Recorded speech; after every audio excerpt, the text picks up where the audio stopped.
Hello, welcome to Lackluster Reactions. I'm a Lackluster Reactor, here today for the review of the first half of SpyXFamily.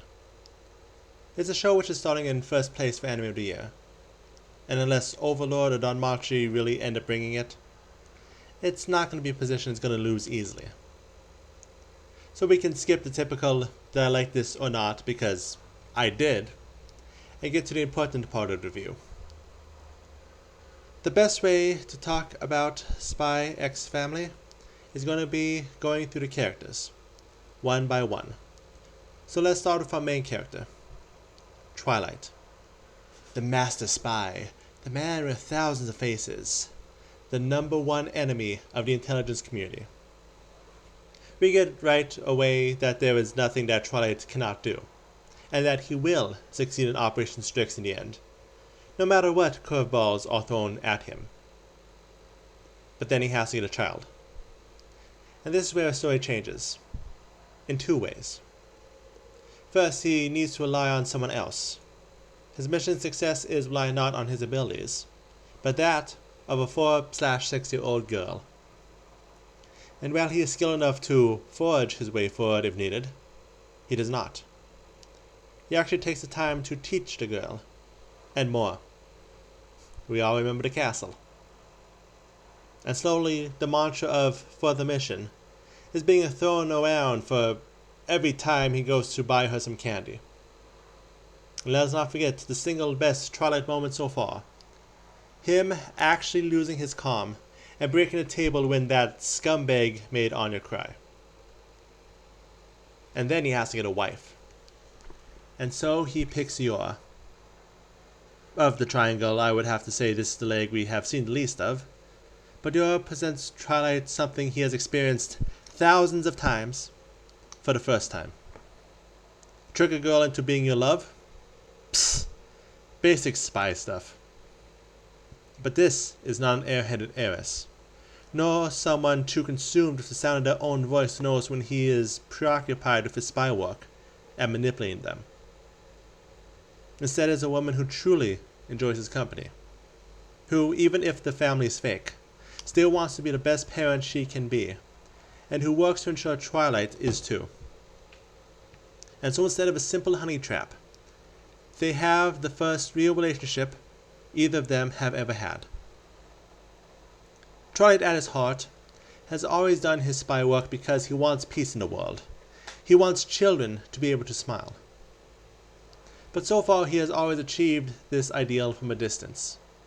Keep the peace to ensure war does not break out. But now he has a little girl who needs him, and a wife who is there for him. The world he has worked to create, the happiness he has worked to preserve, is now no longer a hypothetical family living somewhere far away. Now the happiness he is working to protect is his own daughters, and wives, and his own. The best part of Twilight's character growth is you can measure it by how out of control everything becomes for the Master Spy. From the confident, legendary, can-do-no-wrong spy, to a father celebrating his daughter passing the written test, to "Hello, anxiety, my old friend," to being overworked on spy missions and just trying to have a nice weekend with his family. All the tricks and techniques he has learned in his years of spying has never trained him to be part of a loving family. So the closer the family becomes, the more Twilight is going to be flying blind. And that might not be a bad thing. Second, we have Yuri. My personal favorite, I might add. The assassin of the group. She has spent her life mostly alone. Growing up, she only had her brother, and the only way to support her brother was to kill people in the dead of night. In the present, she has little to no connection to anyone in her work group. She has no exceptional skills outside the physical, being known to be bad at cooking and being, well, we will get to scatterbrained. Either way, when she was sitting alone at the party, asking herself why she is even there, considering the possibility of killing everyone there, that is a feeling relatable to me. Not including the mass murder. Maybe. And then, Lord Forger steps into her life. Someone who is willing to defend her, to look at some of the things she has done in the past, and praise her for her hard work. No, he does not know she is an assassin, but the proposal scene is still the scene when one first knows the show is going to be amazing, and that there both have been plenty of Mama and Papa of flirting scenes that, even if this is just a marriage of convenience, it gives Yuri plenty of reason to be willing to stand up for her family, no matter what comes of it. Oh, and she has proven she will. And then Anya comes into her life. Sure, there's plenty of times Anya has talked down about her mother, said everything she has taught her is useless, but she still calls her Mama. And she still calls her Cour. Sure, she mostly has taught her, appreciates Yuri only for assassin skills, and mainly asks for her help when it allows her to try to learn something cool. But Anya gave her both her parents, 100%. And seeing Yuri, who constantly agonizes if she is being a good mother, charging in when her daughter is in danger, making it clear to the would-be kidnappers that Anya is her daughter. Yuri is a better mama than she gives herself credit for. Of our three mains, Yuri is the one who has been given the least chance to grow. Yes, I know this is Twilgight's mission and Anya is the one going to school. But we already see the path Yuri's arc is on. Yuri's largest flaw, outside of her obliviousness, is her self-doubt. Again, she has spent so much time alone. Her younger brother has always been someone who has been able to learn and grow from his own abilities. She has had no friends or lovers in her personal life for most of her life at this point. And so she continues to question if she belongs in the Forger household, if she is a good mother, and while not as often as the others, if she is a good wife. I hope to see Yuri given the chance to see she does belong with the others, that she does deserve to be part of the loving family. Though, one last thing before we move on. I cannot go through Yuri without giving the bonus point she deserves to how funny she is. She injured her brother multiple times as when they were both children, and of course adults. Traumatized him by coming home covered in blood like it was nothing. Can hardly figure out Anya's first grade homework. Oh, and let's not forget the earliest example. Actually believing Twilight is a therapist, even while they are being attacked. And she convinced her brother that nothing suspicious about her being married, because she forgot to tell him. And then she forgot that she forgot. Comedically, Yuri is as solid as she is character-wise, and I cannot wait to see what she does in the next half. And then we have the maiden, the meme herself, Anya. Anya the orphan, who has been to more orphanages than she can probably count. Anya, who was hinted to be experimented on to gain telepathic powers which, in turn, cut her off from all those around him. A girl who had no future, no way to connect with anyone around her. And all that, despite her claims, at a simple 4 years old. What future could such a girl expect? And then a papa came looking for her. A papa who made every day fun and exciting. A papa who is a master spy like Bondman, the hero she watches on TV. She is still scared about him finding out what she can do, all that she knows. But he is a papa who does so many fun and cool things.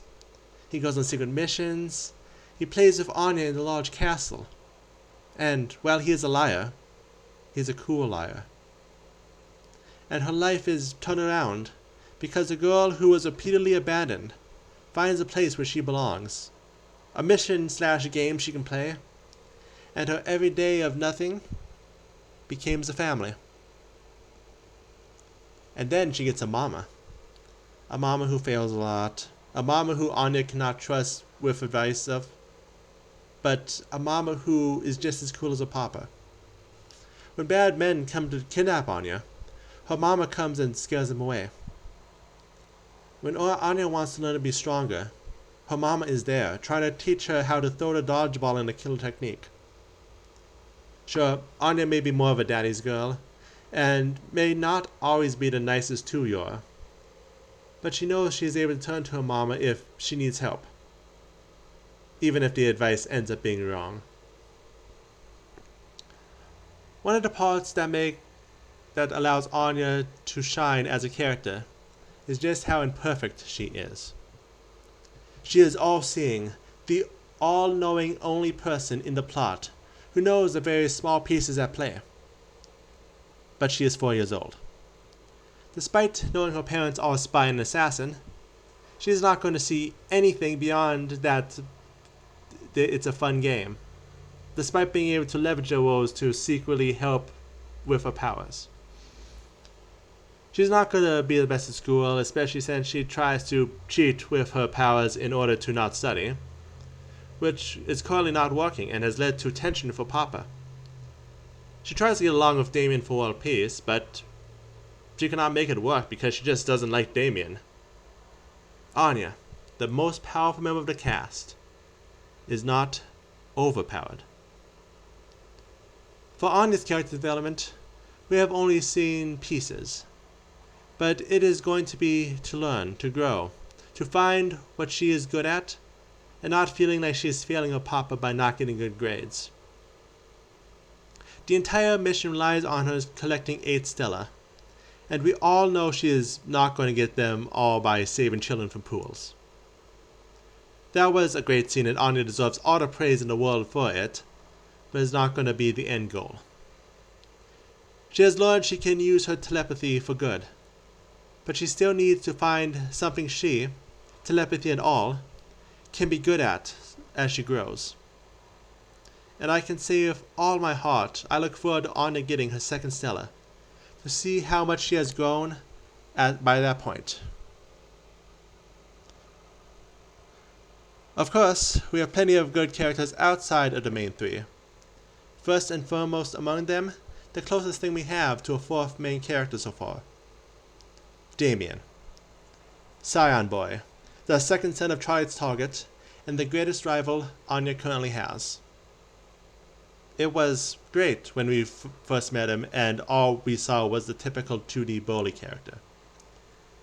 Thinking he is automatically better than anyone else because of who his father is, and instantly insulting those he sees as lesser than him. Always being flanked by 2 nameless lackeys that no one remembers the name of. Damien starts the show as a brat, and when Anya punches him, there is no one in the audience who does not clap for Anya, because the boy is riding on his high horse and someone needs to take him down a peg. Until the end of the episode, where eagle eyes will show you Damien standing alone, no parents bothering to show up to the picture, or even send some maid as a stand-in. And later you hear about how great his brother is, how everyone knows his name, and that Damien has shoes to fill no child should have to. That is when it clicks. Damien is alone. You see how together messy our main family is, and you realize Damien does not even have that.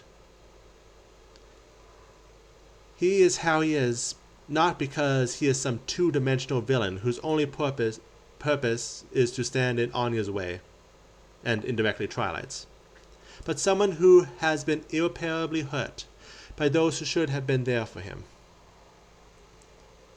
Which is what will make Damien an equal addition to the main cast moving forward. While he is not directly connected to the Forger family, his placement in life gives him a central part in their goals, ironically making the family just more people getting close to him because of who his father is. While Damien is not irredeemable from his current bully persona, as he has proved, he has saved Anya when she was about to be struck with the dodgeball. And when the class was gossiping about Anya, he shut it down. The two do need to get past the point of petty arguing, but chances are a little friendship could change the path of Damien's life and allow him to grow into someone better than his father or brother will ever be. Also, speaking of growing, shout out to Anya and Damien shippers. I do not ship in general myself, but you guys are doing good work. Keep it up. Next, someone who is less important, but of high importance, is Franky, our resident Scruffy himself. He starts the show as Twilight's informant, the only thing close to a friend he has. He supports him on his missions, he gives him information on important details like Anya's past, he forges documents when needed. In just a glimpse, he has his hands in many pots, but seems to be of little importance.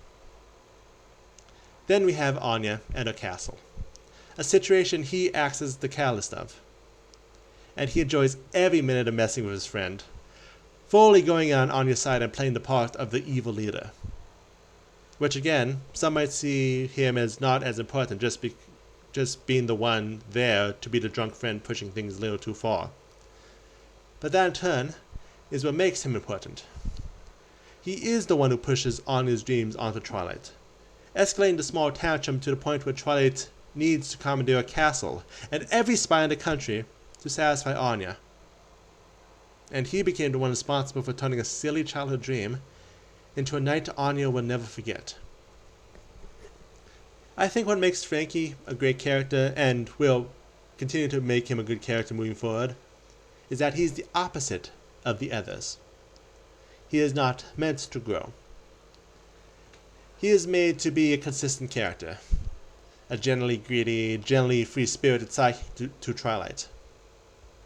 He's there to shake the pot, to take the seriousness of the mission and turn it on its head, to be the fun uncle Anya deserves. While Franky only appears sparingly, his antics have definitely earned him a place in the family, and I cannot wait to see what he does in future episodes. Or, what he convinces Twilight to do. One more character to highlight, despite not having much time with him yet, is Yuri. Yuri's brother and the spy hunter, now brother-in-law to a spy. As someone who watches Edda's reactions, I'm aware of his contributions have been a bit mixed. On the one hand, I understand some of the concern. Cis-con characters have never exactly been popular. Anyone who actually has siblings tends to agree the level of obsession usually shown compared to what someone usually acts around their siblings is, well, unrealistic and creepy. So he has an uphill battle from the start to get into people's good graces. On the other hand, he was raised by Yuri, which, while grown men having a crush on someone who raised them is still kind of creepy. When you hear the stories of Yuri accidentally injuring Yuri, and when you see the flashback where she casually comes home covered in blood, you understand that Yuri is not going to grow up into someone who is normal. His one goal as a child was to protect his precious sister from dangers. The dangers he perceived her to be in. And let's be honest, neither sibling has ever been fully right in the head as far as we've seen. So, him developing a crush on a sister in this limited case is understandable. But what Yuri actually brings to the table is the dynamic. We all have heard old jokes about in-laws. Yuri is that joke. But he is also the spy catcher to Twilight's spy. Yuri has made 2 proclamations. He is going to hunt down the master spy Twilight for the good of the country. And he is never going to accept his sister's husband.